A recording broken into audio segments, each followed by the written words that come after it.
हाँ जी, नमस्कार, स्वागत है आप सभी का एक बार फिर से 91.2 FM रेडियो नोएडा लोकमंच पर। मैं हूँ चार्ली। शो चल रहा है सदाबहार इवनिंग्स और शो की शुरुआत में मैंने आपसे कहा था कि आज एक स्पेशल गेस्ट हमारे साथ होंगे फोन लाइन पर हमारे शो में हमसे बातचीत करने के लिए। ये ग्रेटर नोएडा को बिलोंग करती हैं और हाल ही में गुरुग्राम में आयोजित Mrs India pride of nation beauty pageant में इन्होंने सेकंड रनर अप का पोजीशन हासिल किया है। तो चलिए समय व्यर्थ ना करते हुए बुलाते हैं इन्हें। Hello ma'am, welcome to the show. सबसे पहले मैं चाहूंगा कि आप अपना परिचय दें हमारे सुनने वाले दोस्तों को। Hello everyone, I am Suchita Singhal, born and brought up in Meerut और अब मैं ग्रेटर नोएडा में रहती हूँ। मैं एक हीलर हूँ, by energy healer by profession and creative भी हूँ। या दैट्स गुड मैम। अब मैं आपसे जानना चाहता हूँ कि ब्यूटी पेजेंट्स में पार्टिसिपेट करने का ख्याल सबसे पहले आपके मन में कब आया और इस पर आपके पार्टनर का या घर वालों का रिएक्शन कैसा था? बहुत टाइम से मेरा मन था मतलब अपने आप कभी मैं कहीं बैनर्स देखती थी, कहीं एड्स देखती थी। I always used to feel कि मुझे अपने आप को देखना है यहाँ पे। बहुत ज्यादा मन था, लेकिन कभी हिम्मत नहीं कर पाई फैमिली में बात करने की जी। बट धीरे धीरे जैसे एक दूसरे को जाना, मेरे को लगा कि नहीं, this is the time. I talk to my husband and उनके सपोर्ट को देखकर I got like more encouragement. फिर मैंने अपनी फैमिली में mother in law and mother सबसे बात की and they were all very supportive जी। तो उससे मेरे लाइक ड्रीम्स फुलफिल करने का जो सच था वो मुझे दिखाई दिया। Then I tried searching on events, बहुत सारी हमने सर्च की। Finalise glamour Gurgaon to be the best one, तो हमने फिर उसमें अप्लाई किया। क्या बात है, you are lucky enough ma'am कि आपको फैमिली से इतना अच्छा सपोर्ट मिला। बहुत से लोगों को नहीं मिलता है, लेकिन आपको सपोर्ट मिला, आपने स्टार्ट किया। तो जब आपने स्टार्ट किया ब्यूटी पेजेंट्स में पार्टिसिपेट करना, आपने पहली बार जब रैंप वॉक किया, वो वाली फीलिंग कैसी थी? मन में क्या चल रहा था? प्लीज हमारे साथ शेयर करें मैम। बहुत डिफरेंट थी, एक्साइटेड भी थी, नर्वस भी थी, क्योंकि बहुत लंबे गैप के बाद मैं रैंप पे वॉक कर रही थी जी। तो बहुत एक डिफरेंट फीलिंग थी एंड एक एक्साइटमेंट भी था कि हाँ, एक न्यू लाइफ दोबारा से स्टार्ट होने वाली है। तो that was a different feeling. Yes, definitely different ma'am. अब मैं आपसे आपकी जर्नी के बारे में जानना चाहता हूँ। स्टार्ट करने के बाद आपने कहाँ कहाँ पार्टिसिपेट किया, क्या सब आपने अभी तक अचीव किया है और किस तरह के रिवॉर्ड्स एंड रिकॉग्निशन आपको मिले हैं अभी तक? टिल डेट मैंने हमें स्टार्टिंग से मैंने फैशन डिजाइनिंग की थी जी। तो हम ये वाले रैंप वॉक्स कराया करते थे, like we being a fashion designer. तो हम लोग हमेशा रैंप वॉक करते हुए लोगों को देखते थे, बट कभी खुद नहीं किया। देन 2005 में I got to participate in an event और वहाँ का भी एक I would like to share कि मेरे फादर को नहीं पता था कि मैं उसमें पार्टिसिपेट कर रही हूँ, because he was against it. But मेरी मदर हमेशा बहुत सपोर्टिव थी and she was like if you wanted to do, आप इसको करो। And I participated and I win that event जी। उसके बाद मुझे उसमें सिंगापुर का लाइक क्रूज का पैकेज मिला था एंड उसके बाद मैं फ्रैंकली स्पीकिंग आगे नहीं कंटिन्यू कर पाई थी, बिकॉज मेरे फादर को ये पसंद नहीं था। जब मैं एक बार विन किया and he saw my pictures in so many news, so he got to know about it जी। तो बीइंग फ्रॉम मेरठ, वहाँ पे इस चीज को बहुत पॉजिटिव नहीं लिया जाता था। दे यूज्ड टू फील कि fashion is not good for girls and आपको मैरिज भी करनी है, तो उसको बहुत पॉजिटिव नहीं लिया गया, तो मैं बहुत आगे नहीं बढ़ पाई थी जी। बट ये सपना हमेशा से आंखों में था कि हाँ, मुझे कुछ करना है, इस ग्लैमर इंडस्ट्री में जाना है। और मिसेज होने के बाद तो फिर यू हैव डिफरेंट रिस्पॉन्सिबिलिटीज कि आपको फैमिली को भी देखना है, अंडरस्टैंड करना है, उनको क्या चीज पसंद है, क्या नहीं पसंद है। फिर kids like I have a daughter, 6-year-old daughter. फिर जब किड्स हो जाते हैं तो आपको उनको देखना है, you have responsibilities for them, so हम अपने आप को भूल जाते हैं जी। But somehow with the help of family only, with my husband support, my mother support, मैं इसमें दोबारा से एंटर कर पा रही हूँ जी। उसके लिए आपको बधाइयाँ और शुभकामनाएं। मैम ये बताएं, ब्यूटी पेजेंट्स में पार्टिसिपेट करने के दौरान आपके सामने किस तरह के चैलेंजेस आए और आपने उन्हें कैसे हैंडल किया? चैलेंजेस, सबसे बड़ा चैलेंज तो होता है अपनी शेल में से बाहर निकलना, जो हम अपने आप को अंदर बंद कर लेते हैं सोशली लेकिन एक्टिव रह के, या अपने आप को सिर्फ फैमिली मैटर्स में एंगेज करने के लिए। तो ये सब चैलेंजेस थे अपने आप को बॉडी शेप में लाने के लिए। आफ्टर बीइंग प्रेग्नेंट अब हम अपनी बॉडी शेप डिफरेंट हो जाती है, तो वो सब पे मैंने बहुत ज्यादा वर्क किया। आई जॉइन जुम्बा, मैंने पब्लिक स्पीकिंग कोर्स ज्वाइन किया। अपने आप को ग्रूम करने के लिए मैं जो जो चीजें कर सकती थी मैंने बहुत सारी चीजों पे वर्क किया। मेकअप की क्लासेस ली जी, काफी सारी लर्निंग्स मैंने की, डांस क्लासेस ज्वाइन की। तो I work on so many things and सात्विक भोजन किया। राइट। मैम, इस जर्नी में आपका आइडल कौन है, आपका सबसे बड़ा मोटिवेशन कौन है और आपका सबसे बड़ा सपोर्ट कौन है? Biggest support is as usual family, my most importantly my husband and my mother, जो हमेशा मुझे चाहते थे कि मैं आगे बढ़ूं और अपने जो मैं लाइफ में अचीव करना चाहती हूँ वो मैं अचीव करूं जी। So my husband and my mother are the biggest supporters. Yeah, that's good.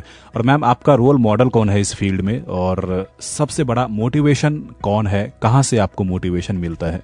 हमेशा लाइक फिल्म इंडस्ट्री में या जो भी एड्स हम देखती थी उनको देख के मुझे लगता था कि हाँ इंस्पायर, लाइक मुझे ऐसा कुछ करना है।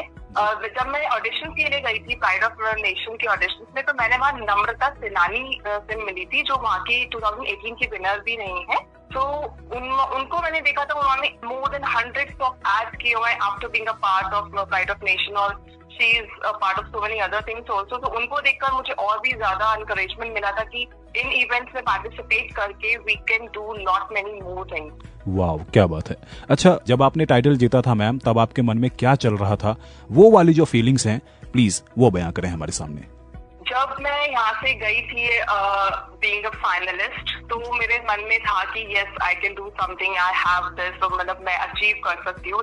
लेकिन जब मैं वहाँ गई, मैंने इतने सारी लड़कियों से मिली, it was a very tough competition, so I lost hope kind of. Like I told my husband कि प्लीज डोंट थिंक कि 128 से 5 में मैं आ जाऊंगी, but I am here for experience, for sure I am learning so many things here.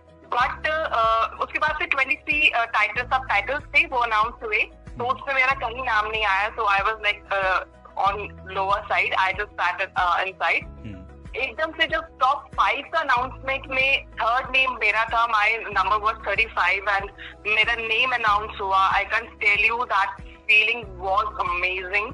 I still can't believe that I was in top 5 and then I got the crown also. I was in top 3. So that was an amazing feeling, unbelievable. और एक और interesting fact मैं बताना चाहती हूँ। वहाँ जाने से पहले 1 महीने से मुझे अपने हेड, जैसे जब भी मैं आईज क्लोज करती थी, I used to see a red crown on my head. I don't know how, why.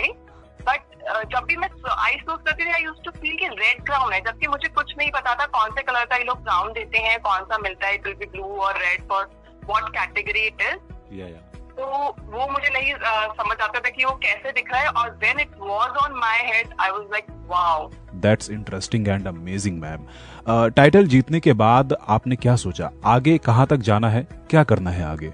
अब बहुत सारी अपॉर्चुनिटीज ओपन हुई हैं, अब ग्लैमर इंडस्ट्री का हम पार्ट हुए हैं, तो अभी things like just started to grow, तो looking forward for so many things. और मैं एज अ हीलर भी इसको लोगों को हेल्प करना चाहूंगी, बहुत सारे एनजीओ से अपने आप को जोड़ना चाहूंगी।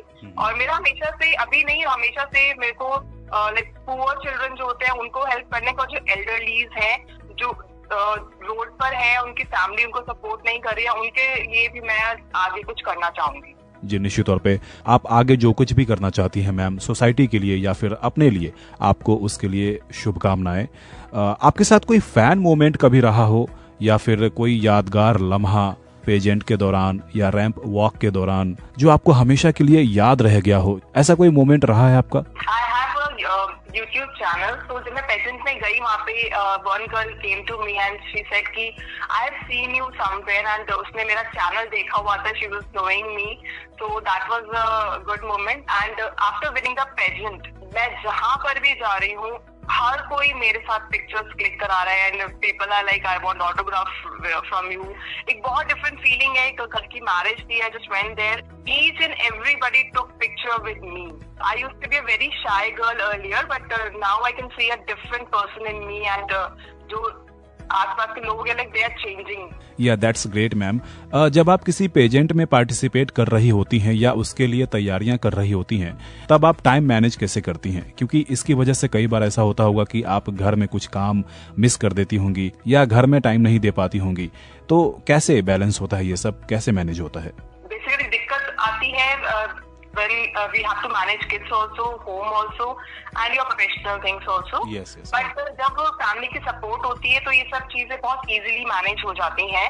जैसे कि अगर मुझे कहीं जाना है, मुझे कोई प्लान्स हैं, डिफरेंट क्लासेस हैं, तो my husband always used to support me, and thanks to covid times also, because he was working from home, so हम लोग मिलकर ये चीजें मैनेज कर पा रहे थे।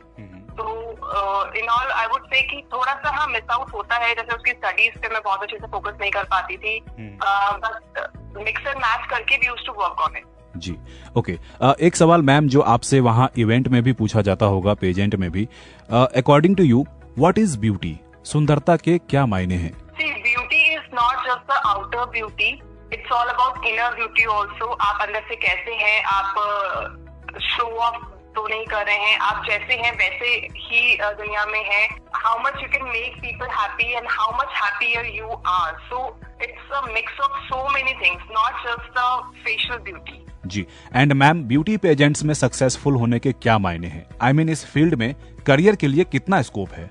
देखिए, स्कोप के लिए सबसे पहले मैं कहूंगी कि आप हर किसी को थोड़ा सा आगे बढ़ के अपनी ड्रीम्स की तरफ बढ़ना चाहिए। कई बार हम ये सोचकर बैठ जाते हैं कि हमें अलाउ नहीं होगा या हमें सपोर्ट नहीं मिलेगी, बट अगर हम कुछ चीज के लिए आगे बढ़ेंगे तो ही हमें उसके रिजल्ट्स मिलते हैं। सो ब्यूटी पेजेंट्स के बहुत ज्यादा स्कोप है, आप बहुत सारी इंडस्ट्रीज में आज, it's all depend on person, आप कितना आगे बढ़ना चाहते हैं, कितना लाइफ को अपना ग्रो करना चाहते हैं, तो ग्रोथ के बहुत ज्यादा चांसेस हैं। जी, निश्चित तौर पे मैम।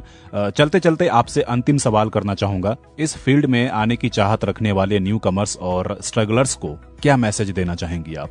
उनके लिए मेरा सिर्फ एक मैसेज है कि फुलफिल योर ड्रीम। लाइफ बहुत छोटी है और छोटी सी लाइफ है, उसमें जो आप करना चाहते हैं उसे करिए, आगे बढ़िए। ये मत सोचिए कि वो क्या कहेगा, ये क्या कहेगा, just fly high and fulfill all your dreams. जो भी मन में आए, do it now, क्योंकि now is the time to enjoy. जी, बिल्कुल सही कहा मैम आपने। It was nice talking to you. Thank you for your time. Thank you for this conversation. Thank you. Well तो दोस्तों, ये थी सुचिता सिंघल जी, हमारी आज की special guest in the show. अभी बहुत सारी बातचीत इनसे हुई। आई होप कि आपको ये बातचीत अच्छी लगी होगी। अगर आप इस कॉन्वर्सेशन के बारे में कुछ कहना चाहते हैं, कुछ फीडबैक देना चाहते हैं, तो प्लीज फेसबुक और इंस्टाग्राम पे आइए, वहां पर आरजे चार्ली नाम से मौजूद हूं, वहां पर आप मुझे इनबॉक्स कर दीजिए। और साथ ही आपके आसपास कोई ऐसा व्यक्ति है, ऐसा कोई पर्सनैलिटी है जिसने कुछ बड़ा अचीव किया है, कुछ अच्छा अचीव किया है किसी भी फील्ड में, चाहे वो स्पोर्ट्स हो, मॉडलिंग हो, सिंगिंग हो, डांसिंग हो, किसी भी फील्ड में अगर कोई अच्छा अचीव कर रहा है तो आप मुझे उनके बारे में बताएं। हम कोशिश करेंगे उन्हें अपने शो में फीचर करने की। सुनते रहिए 91.2 FM रेडियो नोएडा लोकमंच, आपकी अपनी आवाज। मैं हूं चार्ली, शो चल रहा है सदाबहार इवनिंग्स। Good evening.